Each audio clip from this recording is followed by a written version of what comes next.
Snow fell heavy and unrelenting over Alaska's northern backcountry, burying the spruce trees in silence and turning the world into a blank, unforgiving page.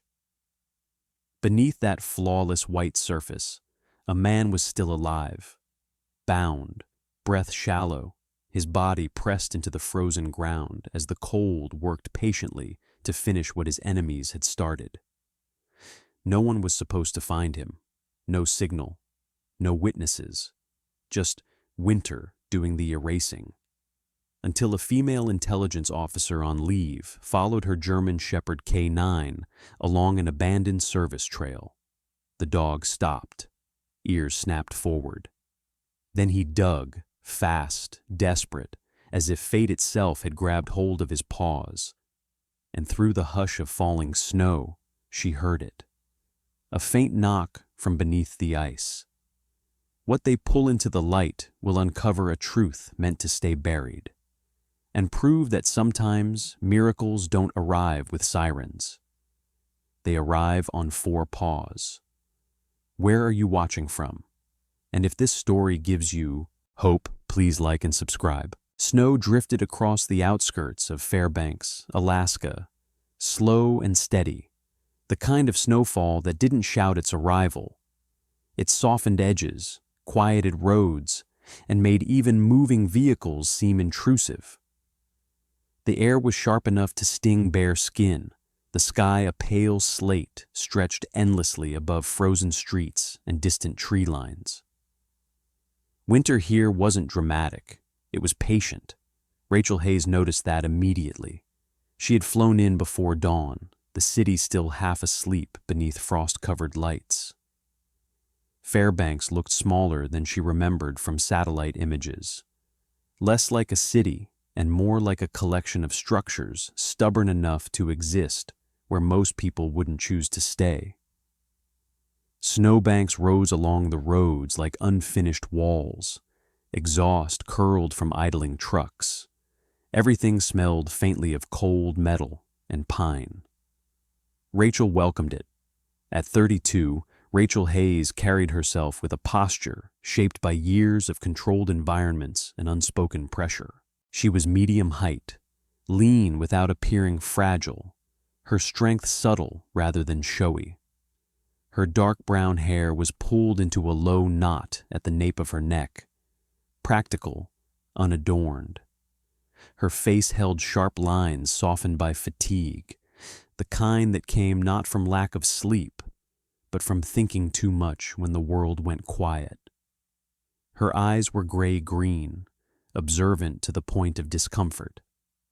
People often described her as calm, but those who knew her well understood that calm was something she enforced, not something she naturally possessed. Rachel was an intelligence officer, analysis and field coordination, not the cinematic kind. No disguises, no shootouts. Her work lived in patterns, inconsistencies, instincts sharpened by repetition.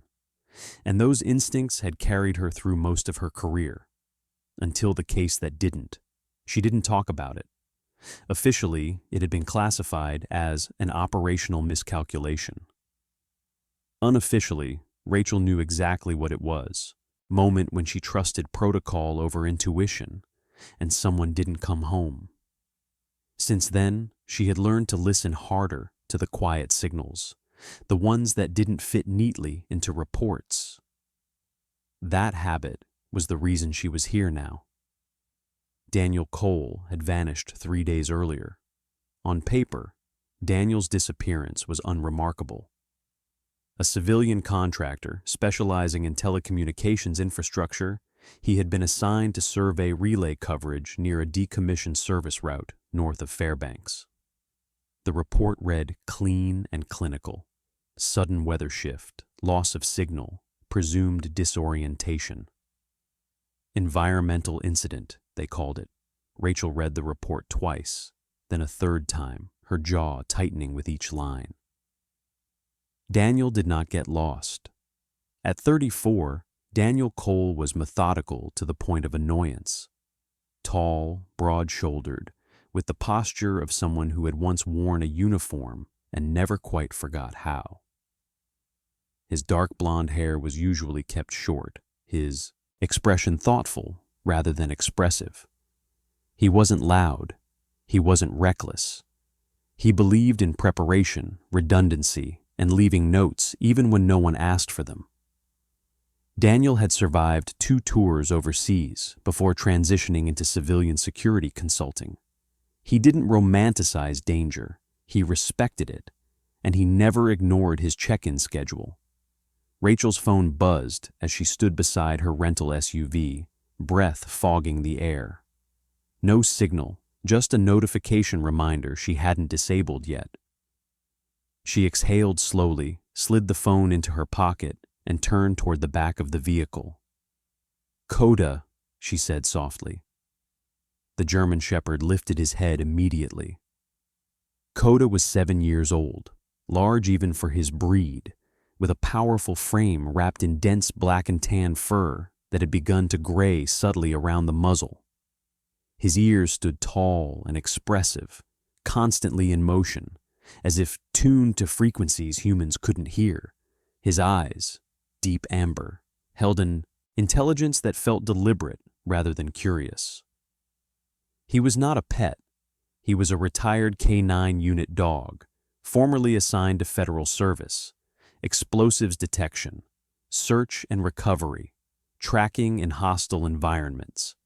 He had the scars to prove it, most notably a faint line beneath his rib cage where shrapnel had torn through muscle years earlier. Rachel had been there when it happened.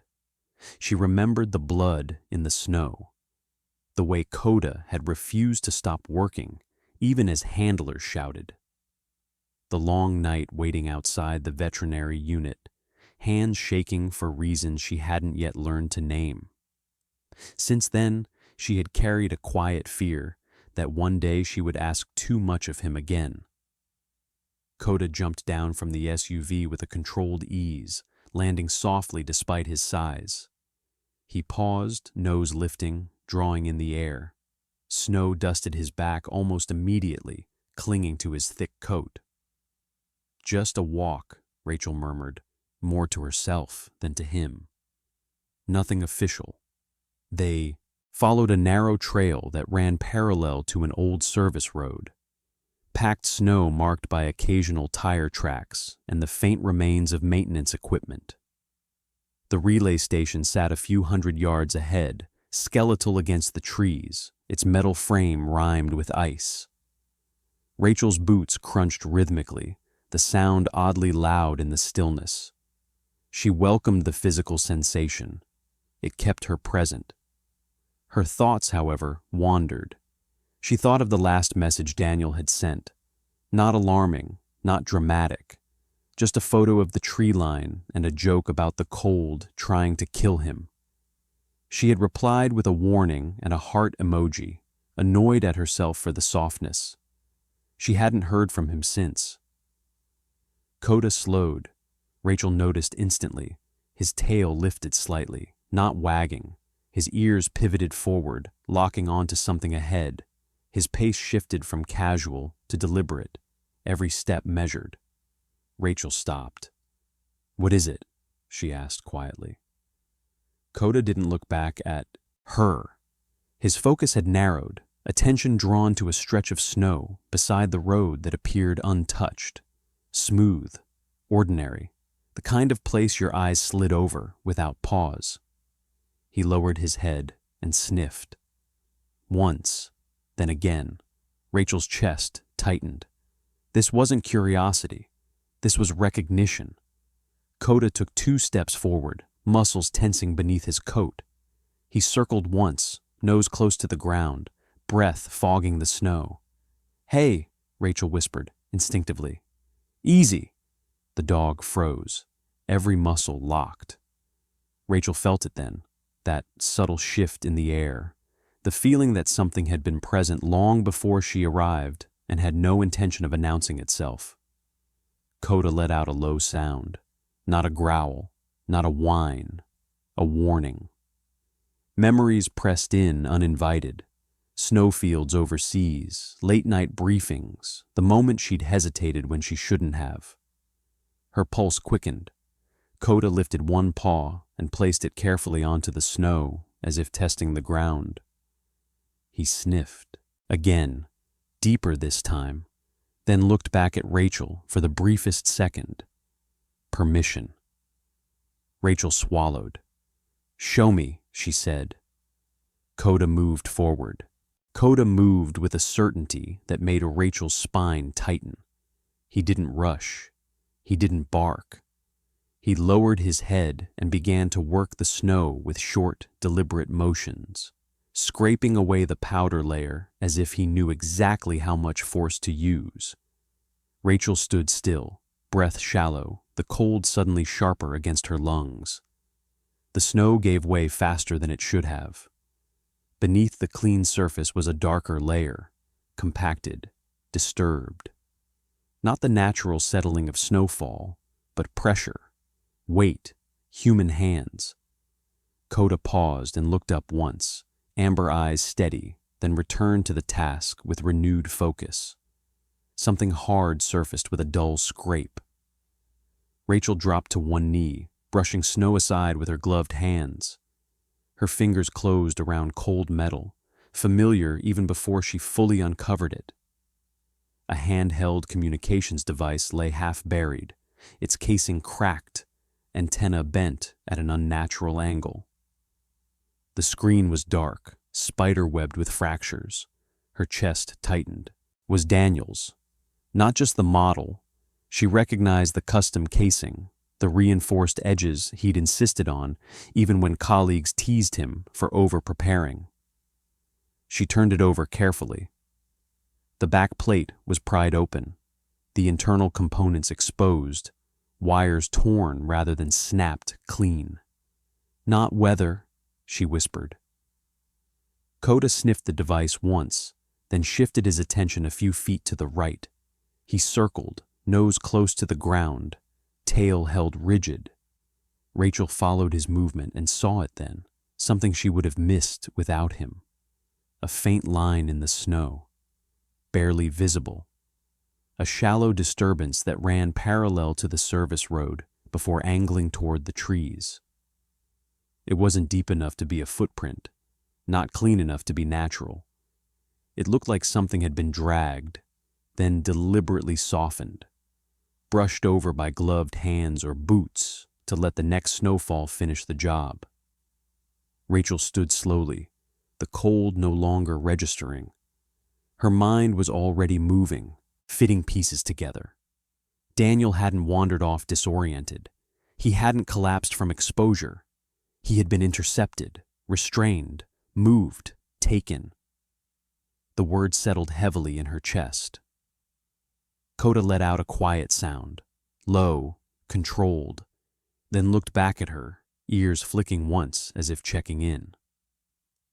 Rachel rested her hand briefly on his neck, feeling the solid warmth beneath his thick coat. "Good boy," she said, though her voice didn't quite sound like hers.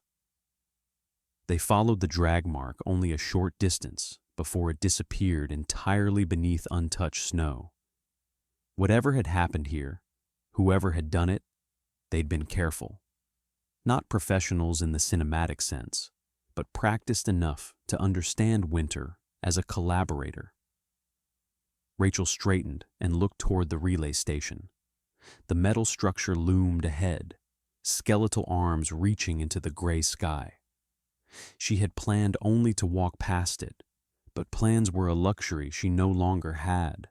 The station door was unlocked. That alone was wrong. Inside, the air smelled faintly of oil and cold steel. The interior was small and utilitarian, control panels, wiring conduits, a narrow desk bolted to the floor. Rachel moved through the space slowly, eyes scanning for anything out of place. The monitors were dark. She stepped closer, fingers brushing dust from one screen. The power wasn't out. The cables were intact. Someone had shut them down manually. She opened the side panel beneath the console and felt her stomach drop. The data storage unit was missing, not damaged, removed. Rachel exhaled slowly, a familiar tension tightening her jaw. She had seen this before, clean removals designed to mimic failure. The kind of thing people did when they didn't want questions asked. Coda stood at the doorway, ears forward, body angled toward the road, watching. A vehicle passed in the distance, its engine low and steady. Rachel waited until the sound faded before stepping back outside.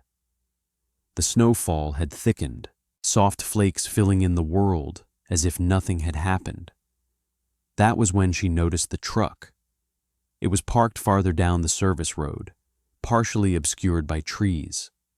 A white utility vehicle with a blue and gray logo on the door. Nothing about it screamed danger. That was the point. Rachel approached cautiously, keeping Coda close. As she neared, she read the lettering on the side. Northline Logistics, Winter Maintenance Division. A small company, regional, plausible. The back gate was closed, padlocked. The cab was empty. Fresh tire tracks led away from the road toward a secondary trail that wasn't marked on any map Rachel had studied. She took out her phone and snapped a photo of the logo. The crunch of boots behind her made her turn. The man approaching was older, late 50s or early 60s, bundled in layers that had been repaired more than replaced. He was tall and wiry, his face weathered by years of cold wind and sun reflecting off snow. A gray beard framed a mouth that looked more used to silence than conversation. "Road's not safe this time of year," he said, voice calm, not unfriendly. Rachel noted his posture, relaxed but alert, someone accustomed to watching the land. "I'm not going far," she replied. The man nodded, eyes flicking briefly to Coda. "Dog's smart," he said. "Smarter than most folks up here." "Coda," Rachel said. The man inclined his head slightly. "Elias Mercer." He didn't offer a hand, neither did she. Elias shifted his weight, gaze drifting toward the trees where the drag mark had vanished. "Snow hides things," he said after a moment. "But it also tells stories if you know how to look." Rachel studied him. "You see something unusual today?" He met her eyes then, and something in his expression tightened. Not fear, recognition. "There are paths people don't put on maps," Elias said. "They only show up when the ground's quiet. Winter makes liars out of men who think they can disappear." Rachel felt a chill that had nothing to do with the temperature. "Did you see anyone?" she asked. Elias hesitated, just long enough. "I saw tracks where there shouldn't be tracks," he said finally, "and vehicles that don't belong to the people they say they do." Coda let out a low huff, ears angling forward. Elias glanced at the dog again, then back at Rachel. "Be careful," he added. "Some roads only exist because the snow lets them." With that, he turned and walked away, his boots leaving deep, honest impressions in the snow. Rachel stood still long after he was gone. The pieces were no longer scattered. They were aligning. A destroyed communicator, a drag mark, missing data, a logistics company with access and plausible cover, a secondary route that vanished under snowfall. Daniel hadn't been lost. He had been removed. Rachel knelt beside Coda, resting her forehead briefly against his. Her breath trembled once before she steadied it. "Okay," she murmured. "We do this right." Coda's tail thumped once against the snow. Above them, the sky darkened slightly as afternoon edged toward evening. Snow continued to fall, patient and thorough, erasing mistakes and preserving secrets with equal care. Rachel rose, her decision already made. She wasn't leaving Alaska. Not yet. Coda did not hesitate. He veered off the service road without looking back, his pace controlled but urgent, paws cutting a narrow path through the thickening snow. Rachel followed, breath burning her lungs, the forest closing in around them. The trees grew denser here, spruce and birch standing shoulder to shoulder, their branches heavy with white. Sound dulled. Even her footsteps felt swallowed. Coda slowed near a shallow depression between two fallen trunks. To the untrained eye, it looked like nothing, just another drift shaped by wind. But the dog's posture changed. His ears snapped forward, tail stiff, nose working the air in short, sharp pulls. Rachel's pulse spiked. He circled once, then twice, then stopped at the edge of the drift. Instead of digging immediately, Coda lowered himself and pressed his nose to the snow, inhaling deeply. He let out a low, insistent whine that raised the hair along Rachel's arms. "Here?" she asked softly. Coda struck the snow with both front paws. The top layer collapsed faster than expected. Powder gave way to compacted snow, darker and dense, packed by weight and time. Coda dug with precision, not frenzy. Short, efficient strokes, snow spraying against Rachel's boots. She dropped to her knees and joined him, hands numb almost instantly despite her gloves. The cold was vicious, biting through fabric, but adrenaline pushed her forward. Her shovel hit something solid with a dull thud. Fabric. Rachel's breath caught. She cleared snow faster now, heart hammering. A shoulder emerged, then a sleeve stiff with frost. Her hands shook as she brushed away ice-crusted flakes from a chest that barely moved. A face appeared. Daniel. His skin was pale, lips tinged blue, dark stubble rough against frozen cheeks. A strip of tape crossed his mouth, cracked and stiff, no longer fully sealed. His eyes were closed, lashes rimed with frost. His body lay twisted slightly, arms bound tight against his torso with plastic restraints. For a heartbeat, Rachel couldn't move. Then training surged through the shock. "Oh God, Daniel," she said, voice sharp, breaking the spell. She tore the tape free carefully, skin beneath raw and angry. Daniel's mouth opened in a weak, involuntary gasp. His chest shuddered, breath dragging in shallow and uneven. He was alive, barely. Coda pressed closer, his massive head hovering near Daniel's face, breath warm against frozen skin. He let out a sharp bark, once, then whined, distressed, tail flicking with restrained urgency. Rachel shrugged out of her jacket and wrapped it around Daniel's shoulders, hands moving on instinct. She checked his pulse, slow but present. Hypothermia, severe. She worked quickly, pulling a thermal blanket from her pack, tucking it around him, insulating as best she could without risking shock. "Stay with me," she urged, forcing steadiness into her voice. "You hear me? Don't go." Daniel's eyelids fluttered. His eyes opened just enough to focus, unfocused at first, then sharpening when they found her face. Confusion flickered, then relief, raw and unguarded. "Rachel," he rasped. The sound scraped his throat, barely a word. "I'm here," she said. "I've got you." His gaze shifted weakly to Coda. The corner of his mouth twitched, a ghost of a smile. "Good dog," he whispered. Rachel swallowed hard. She noticed it then. The snow around the hollow wasn't random. Small disturbances, subtle. Patterns only someone trained would think to leave. A scuffed boot print deliberately exposed beneath a branch. A snapped twig positioned unnaturally. Not enough to alert strangers. Enough for a K9.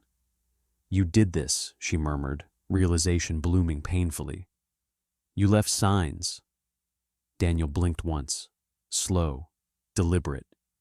"Didn't know who'd come," he whispered. "But I knew he would."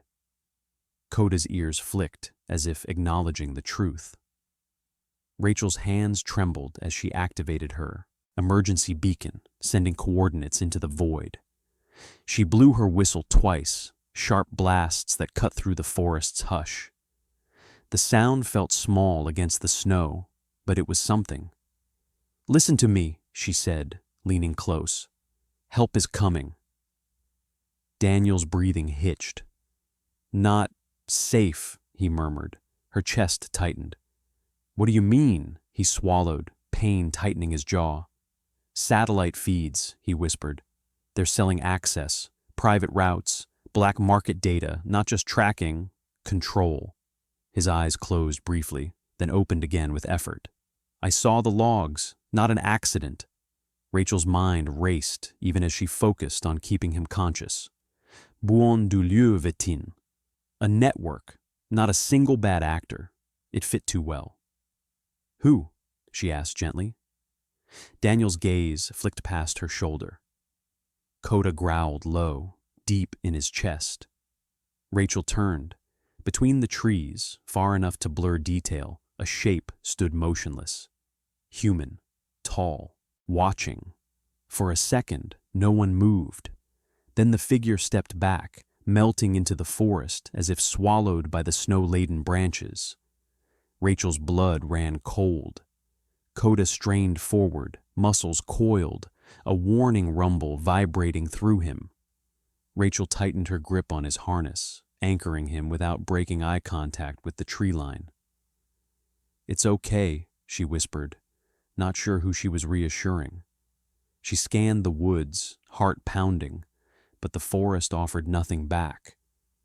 Snow continued to fall, soft and relentless, erasing evidence even as it was created. Daniel coughed weakly, drawing her attention back. His body shivered violently now, the delayed response of returning circulation. Rachel adjusted the blanket, shielding him from wind, her own fingers numb and clumsy. "Stay with me," she repeated. "Focus on my voice." Minutes stretched thin. The distant whine of engines eventually cut through the quiet. Snowmobiles, their sound growing louder. Relief surged through Rachel, sharp and almost painful. She raised her arm, waving, blowing the whistle again. Rescuers appeared between the trees, bundled figures moving fast, efficient. A woman in front, mid-40s, sturdy build, face set with calm authority, took in the scene in a single glance. "I'm Sarah Whitaker," she said, kneeling beside Daniel. Her hair was tucked beneath a helmet, eyes sharp and experienced. "Search and rescue, we've got him." Sarah worked with practiced confidence, coordinating her team in clipped, clear commands. She assessed Daniel quickly, nodded once, then looked at Rachel. "You did the right things," she said. "He's alive because of that." Rachel barely heard her. As they lifted Daniel onto a sled, his hand twitched, fingers brushing Rachel's glove weakly. She closed her hand around his without thinking, grounding herself in the warmth that was still there. Coda stayed glued to Daniel's side, eyes never leaving him. As the sled moved away, Rachel felt it again, that prickle between her shoulders. She looked back toward the trees one last time. Nothing, but she knew someone had been there, and they had just watched the dead come back to life. The regional hospital sat on the edge of town like an afterthought, a low concrete structure half buried by snowbanks and necessity. Its lights glowed too brightly against the dusk, a harsh yellow that made the falling snow look almost metallic. Inside, the air smelled of antiseptic and overheated vents. Machines hummed, footsteps echoed. Life went on with practiced efficiency. Daniel lay in a monitored room at the end of the corridor, wrapped in layers of blankets, IV lines taped carefully to skin that was still pale and fragile. His breathing had steadied, but every inhale looked borrowed, as if his body hadn't fully decided to forgive the cold yet. His hair had been cleaned of ice and blood, revealing the familiar dark blonde that Rachel knew better than any photograph. Seeing him like this, alive but diminished, hurt in a quiet, persistent way. Rachel sat beside the bed, posture rigid, hands folded together to keep from shaking. She had given her statement twice already. Dates, times, coordinates. She kept her answers precise, careful not to volunteer conclusions that would trigger questions she wasn't ready to answer. Officially, she was a civilian who had found her fiancé by chance. Unofficially, everyone in the room knew she was more than that. Coda lay at her feet, his large frame coiled but alert. His ears twitched at every sound. The distant elevator chime, a cart rattling down the hall, the soft murmur of nurses behind glass. He hadn't relaxed since they arrived. His body language spoke of unfinished business. The door opened quietly. A woman stepped in, mid-30s, average height, dark hair pulled into a tight ponytail that emphasized a no-nonsense jawline. She wore scrubs and moved with the confidence of someone who belonged in controlled chaos. Her name badge read, Lena Morris, RN. Her eyes were sharp but kind, the kind of nurse who had learned empathy the hard way. "He's stable," Lena said, voice low. "Hypothermia's tricky, but he's responding well. You did a lot right out there." Rachel nodded, unsure what to do with the praise. "If you need anything," Lena added, glancing briefly at Coda with a hint of appreciation, "I'll be nearby." After she left, the hallway noise crept back in. Rachel exhaled slowly. She was just beginning to let the edge of fear loosen when Coda's head lifted. His ears pinned forward, his nose flared. Rachel felt it a second later, a shift, subtle but wrong. Footsteps approached with an unfamiliar rhythm, not hurried, not hesitant, measured. A man appeared in the doorway pushing a wheeled cart stacked with sealed boxes. He was young, maybe late 20s, slim build, pale skin flushed from cold. A reflective vest hung loosely over a gray hoodie. His beard was patchy, his smile tentative, practiced just enough to pass at a glance. "Delivery," he said lightly. "Medical supplies." Rachel stood.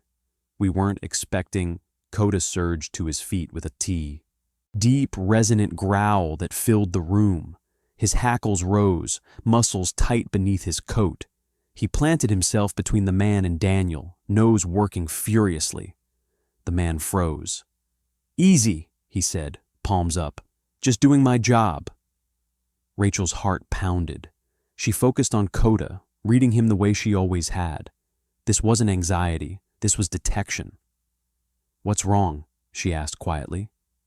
Coda whined sharply, eyes locked on the cart. The sound was urgent, insistent. The smell hit Rachel then. Not strong, but sharp enough to cut through antiseptic. Chemical, not disinfectant. Something clinical and wrong.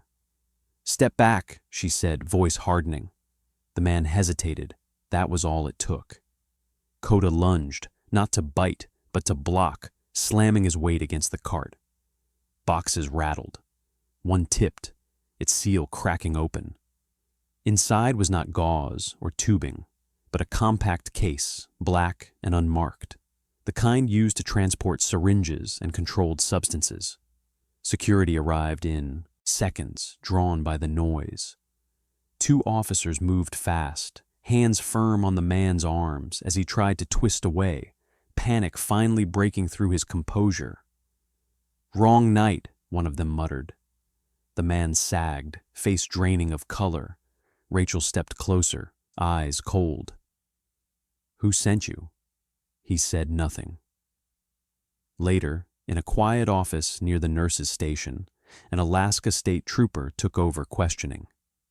Trooper Ben Caldwell was in his early 40s, tall, broad-shouldered, with a weathered face and tired eyes that suggested long winters and too many things seen too late. He listened more than he spoke, his calm demeanor shaped by years of learning when silence was more useful than pressure. He wasn't a courier, Caldwell said once the suspect was secured. No company credentials, fake manifest. The case contained a paralytic agent. Small dose, fast acting. Would have looked like a complication. Rachel closed her eyes briefly. An accident, a clean ending. They wanted him dead here, she said. Caldwell nodded. Looks that way. Word spread quickly, but quietly. The hospital tightened access. Names were logged. Deliveries paused.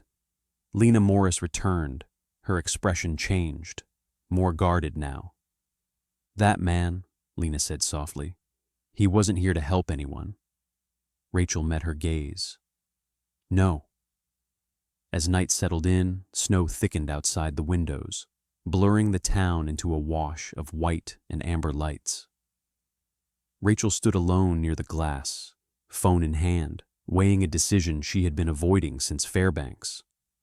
If she made an official report, used her clearance, her contacts, this would escalate. Agencies would descend. Jurisdictions would tangle. Daniel would become evidence. If she didn't, she would be alone with questions that could get people killed. Coda pressed against her leg, steady and warm. She thought of the device removed from the relay station, the logistics company, the chemical agent, satellite data sold quietly to whoever, paid enough to reshape routes, blind systems, control access across the Arctic. A private interest, not rogue, organized. Rachel exhaled. Caldwell approached, voice low. You're not just a bystander, he said. I can tell, but I don't need to know everything. I need to know if you're with us. Rachel turned to face him. Her expression was calm, but something resolute settled behind her eyes. I'll cooperate, she said carefully. On record, but I'm not stepping away. Caldwell studied her, then nodded once. Fair enough. Down the hall, Daniel stirred, fingers twitching against the sheets. Coda lifted his head immediately, alert, but calmer now, as if the immediate threat had passed. Rachel walked back to the bedside, taking Daniel's hand gently. You're not alone, she whispered. Not anymore. Outside, the snow continued to fall, soft and relentless, hiding mistakes and intentions alike. But inside the hospital, the trap had failed, and someone out there now knew it. Morning came pale and brittle, the kind of Arctic light that looked gentle until it touched skin. The convoy moved quietly out of town, one unmarked patrol vehicle, an aging rescue truck, and Rachel's SUV bringing up the rear. Daniel sat in the passenger seat beside her, wrapped in a heavy coat and a thermal brace that made his movements careful and deliberate. He looked stronger than he had the night before, color returning to his face in uneven patches. But there was a tightness in his shoulders that hadn't been there before Alaska had tried to erase him.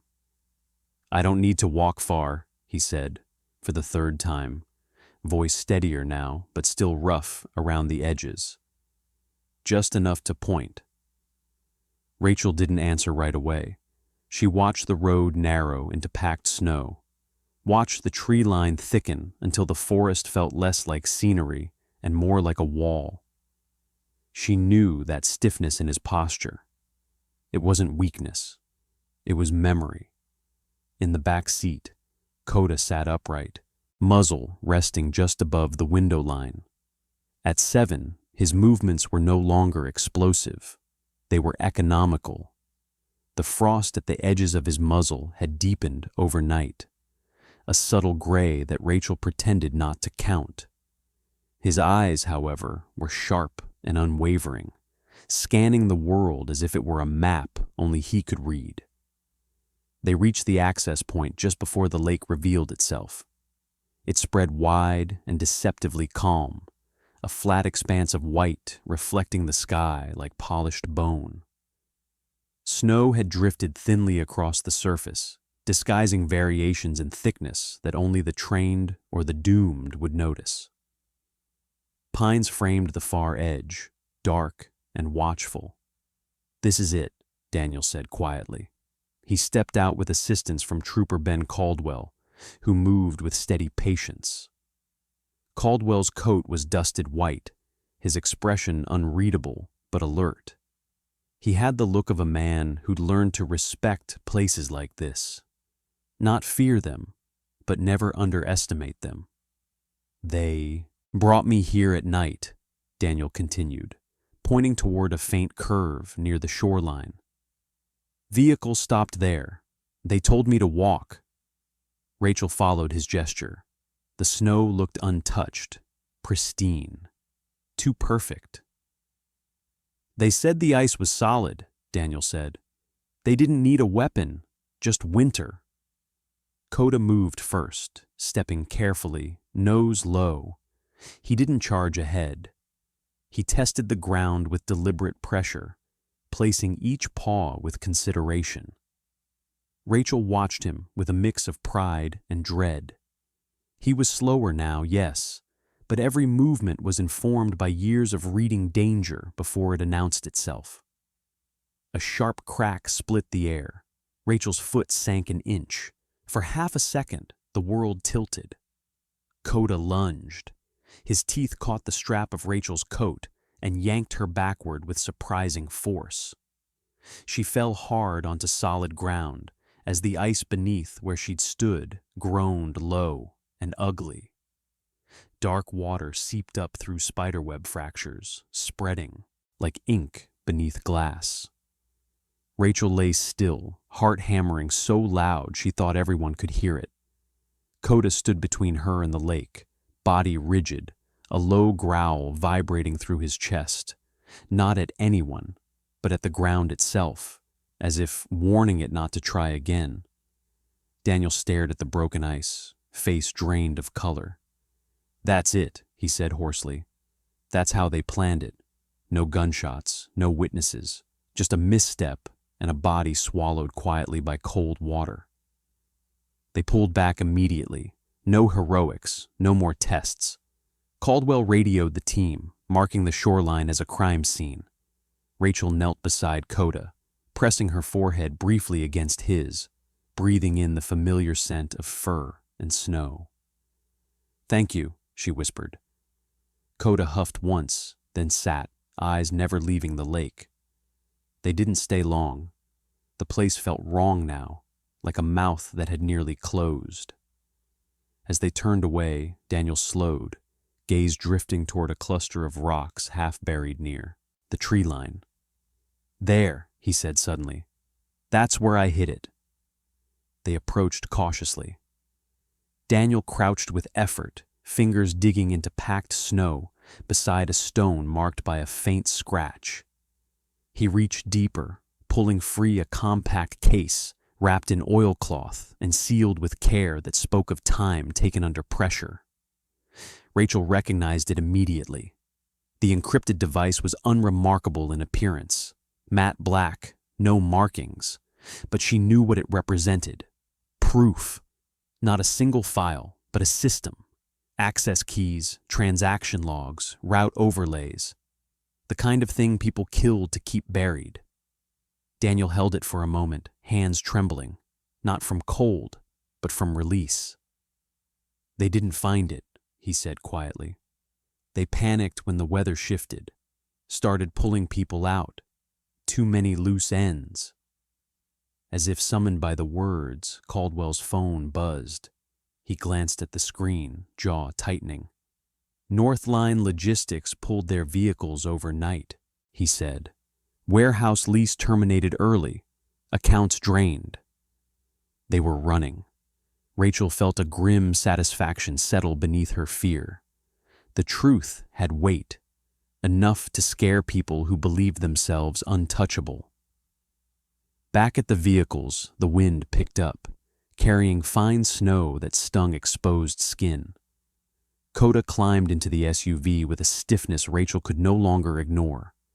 He took a moment longer to settle, breathing measured. "You okay?" she murmured. He looked at her, tail thumping once, as if to say, "Still here."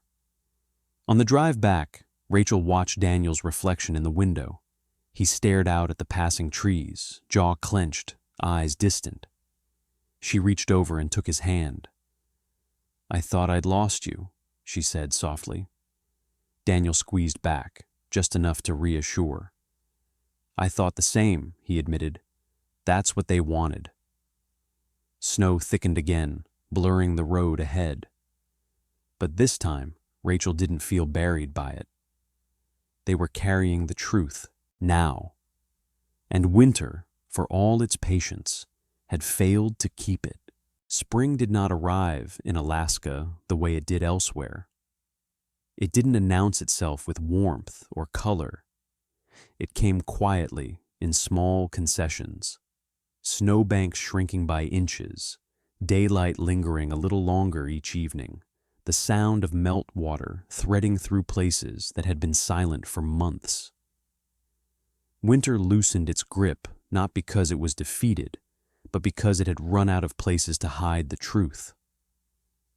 The investigation unfolded the same way. What began as a missing person report widened into a network. Financial transfers routed through shell companies, satellite access logs quietly sold to private buyers, logistics contracts designed to look boring enough that no one would look twice. When Daniel's encrypted device was decrypted and cross-referenced, the story stopped being theoretical. Names appeared, routes aligned, motives sharpened, people ran. Some disappeared into legal silence. Others tried to bargain. A few were arrested before they could decide which way fear would push them. The cold had been their ally, but winter could only erase tracks, not patterns. Rachel watched it happen from a step removed.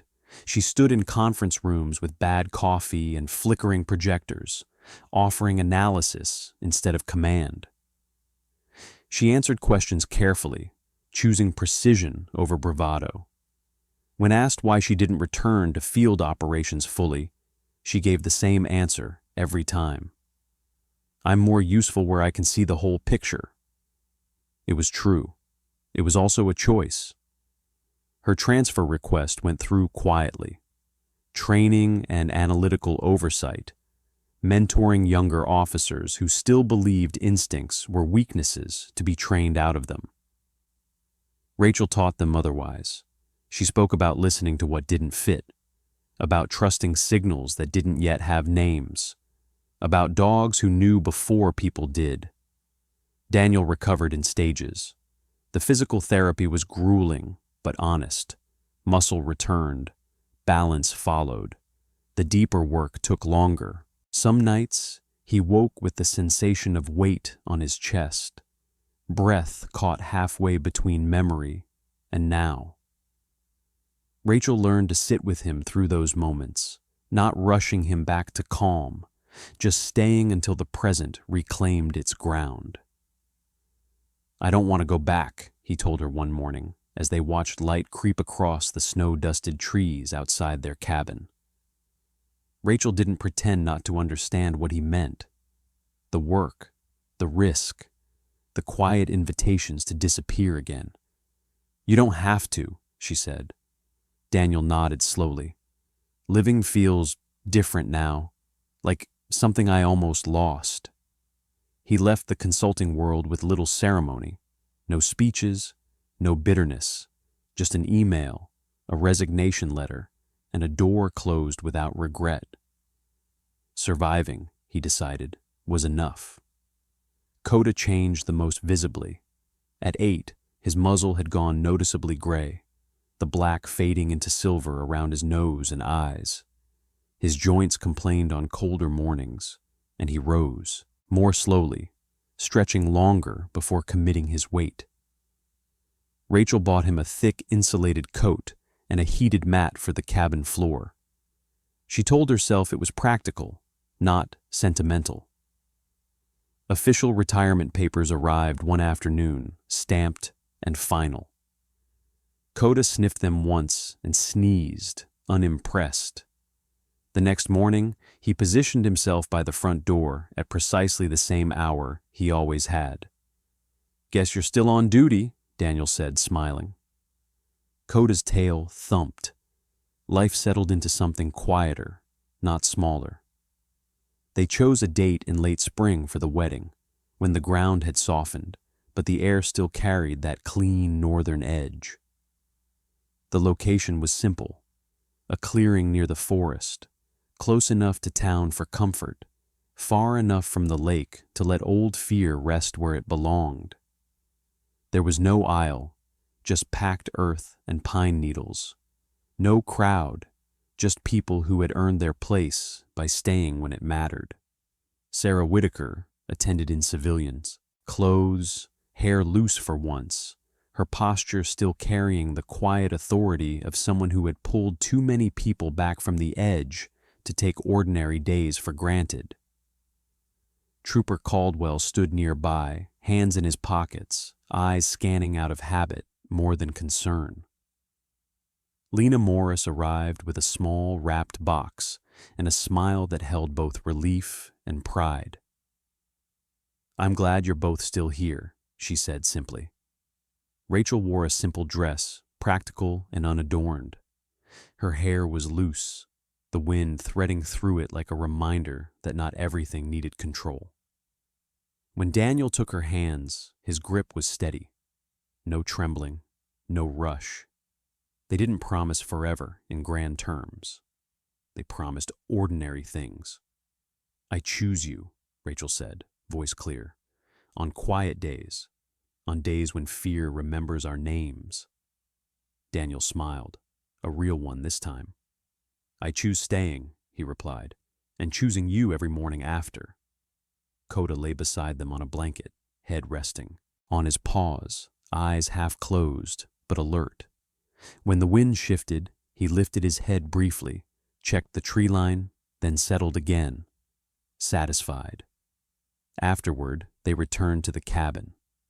Mornings found Rachel at the table with notes and coffee, Coda at her feet, Daniel outside splitting wood or clearing the path. Every day, Coda made his rounds, door, window, porch, then took his place where he could watch the road. "Working again," Rachel teased once. He yawned, unconcerned. Some evenings, snow still fell. Not the merciless kind, just enough to remind them of what had been survived. Rachel no longer carried the weight alone. She had learned that letting others hold pieces of it didn't make her weaker. It made the burden lighter and the work clearer. Daniel learned that surviving wasn't a failure of courage. It was a kind of victory no one trained you for. And Coda, retired in name only, continued his quiet service, not to an agency, but to a home that had chosen to keep living. Winter had tried to end them. It hadn't succeeded. Sometimes we think the biggest victories in life come from winning battles or proving we were right. But this story reminds us of a quieter truth. Survival is not weakness. Choosing to stay, to love, to keep going after fear has touched your life is a form of courage the world rarely celebrates. In our daily lives, many of us carry invisible weight, stress we do not talk about, losses we never fully explain, moments when we felt buried by circumstances beyond our control. Like Rachel, we learn that we were never meant to carry everything alone. Like Daniel, we learn that walking away from danger is sometimes the bravest decision. And like Coda, we are reminded that loyalty, patience, and quiet watchfulness can save lives without ever asking for recognition. Winter does not always look like snow. Sometimes it looks like exhaustion, loneliness, fear of losing someone we love. But winter does not get the final word. If this story touched you, take a moment to reflect on what you have survived and who stood beside you when you needed it most. Please share this story with someone who might need hope today. Leave a comment and tell us where you are watching from. If this message spoke to your heart, subscribe to the channel so you do not miss stories like this. And if you believe in prayer, join us now. May God watch over you and your family. May He give you strength when the days feel heavy. May He guide you through every season you are walking through. If you agree with this prayer, type Amen in the comments.